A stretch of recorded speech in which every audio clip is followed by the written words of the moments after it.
Alright, last video of the night.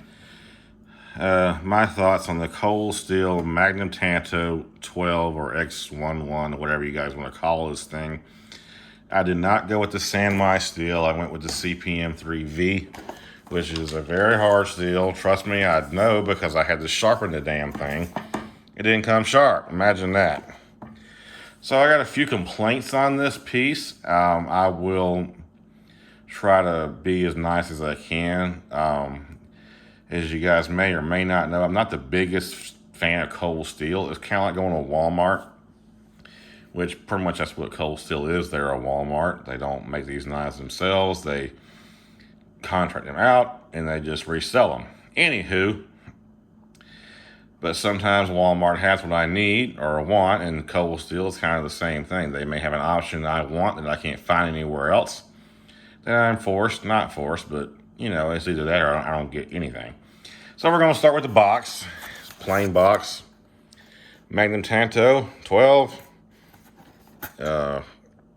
There's the specs and dimensions, and also the steel type, CPM 3V.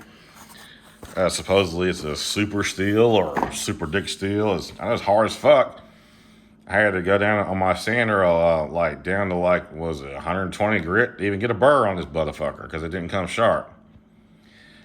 And one of the things about it, and this is kind of irritating, this is a Japanese style blade. See those air quotes? There you go. But they still had a bevel on it. And you guys know bevels are a big no-no on Japanese style blades. So I had to remove it.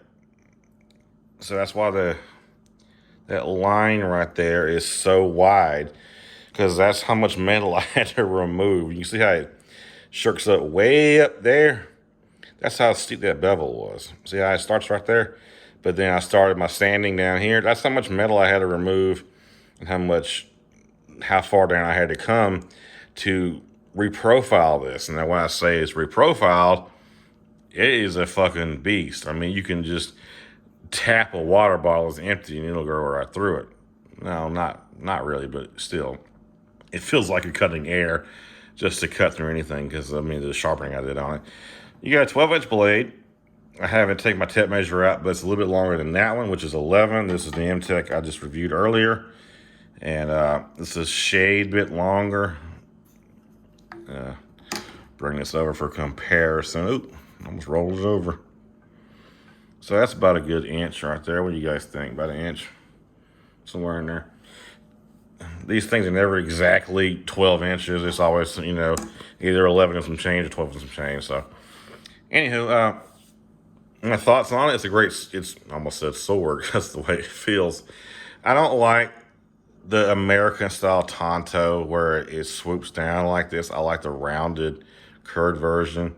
They just cut better, but I see where I guess Lynn Thompson designed this to where it's kind of reinforced for thrusting. And it is kind of geometric right there. It is really good cross polish. It's not a Yokote because it's not a katana, but it does kind of feel like it's geometric right there. You can see this reinforced. And this is more of a slashing and cutting. And if you had to stab, you know, that reinforcement is there. And that's why I didn't sharpen this with the sander. I left this factory sharp, and you can see it's not cutting me. But if I were to do that right here, I'd need some stitches. But the point is very sharp, and you're not going to actually slash this far up anyway.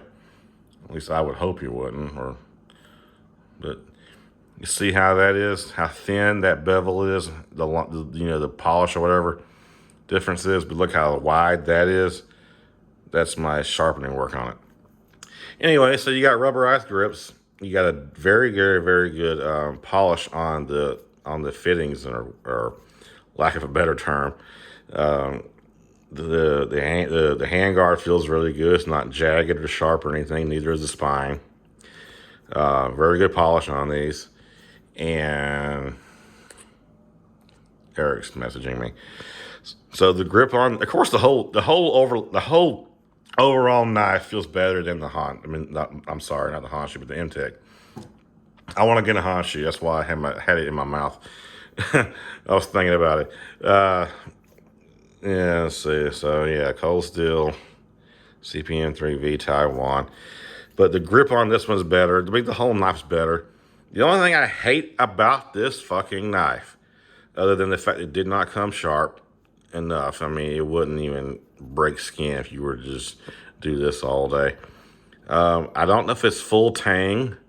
It feels like it could be. I know that one is rat tail, but it's pretty solid for what it is, a $25 knife. You also got a glass breaker skull crusher on this one with a smaller lanyard hole, just like that one.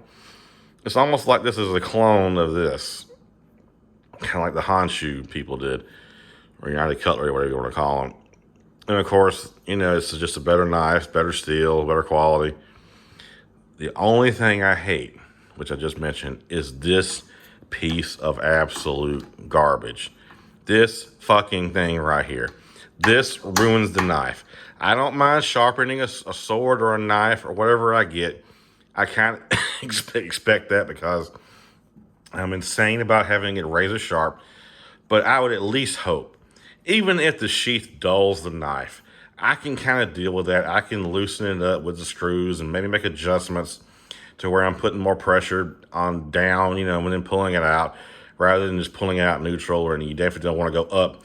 But this thing will not even hold the knife.